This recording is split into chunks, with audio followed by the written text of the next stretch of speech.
বনের ছায়াতে যে পথটি ছিল সে আজ ঘাসে ঢাকা।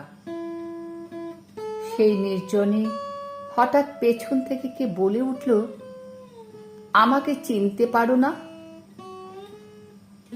আমি ফিরে তার মুখের দিকে তাকালেম, বললেম, মনে পড়ছে কিন্তু ঠিক নাম করতে পারছি নে। সে বললে, আমি তোমার সেই অনেক কালের, সেই 25 বছর বয়সের শোক।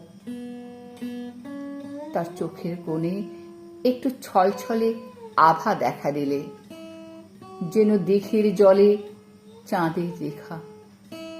অবাক হয়ে দাঁড়িয়ে রইলেন। বললেন, সেদিন তোমাকে শ্রাবণের মেঘের মতো কালো দেখেছি, আজ যে দেখি আশ্বিনের সোনার প্রতিমা। সেদিনকার সব চোখের জল কি হারিয়ে ফেলেছ? কোনো কথাটি না বলে সে একটু হাসলে। বুঝলেন সবটুকু রয়ে গেছে ওই হাসিতে। বর্ষার মেঘ শরতের শিউলি ফুলের হাসি শিখে নিয়েছে। আমি জিজ্ঞাসা করলেন, আমার সেই 25 বছরের যৌবনকে কি আজও তোমার কাছে রেখে দিয়েছ? সে বললে, এই দেখো না আমার গলার হার।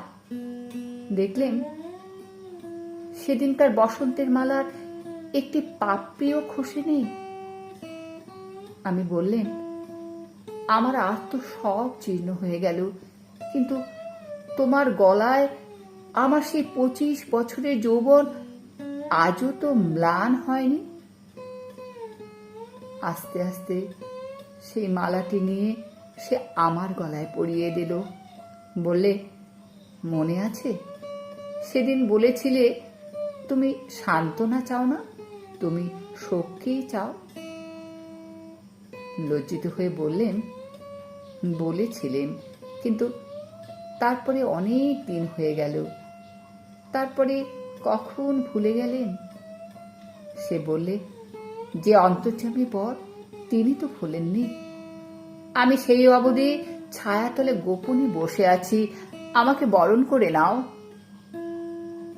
আমি তার হাতখানি আমার হাতে তুলে নিয়ে বললেন, এ কি তোমার অপরূপ মূর্তি। সে বললে, যা ছিল শোক আজ তাই হয়েছে শান্তি।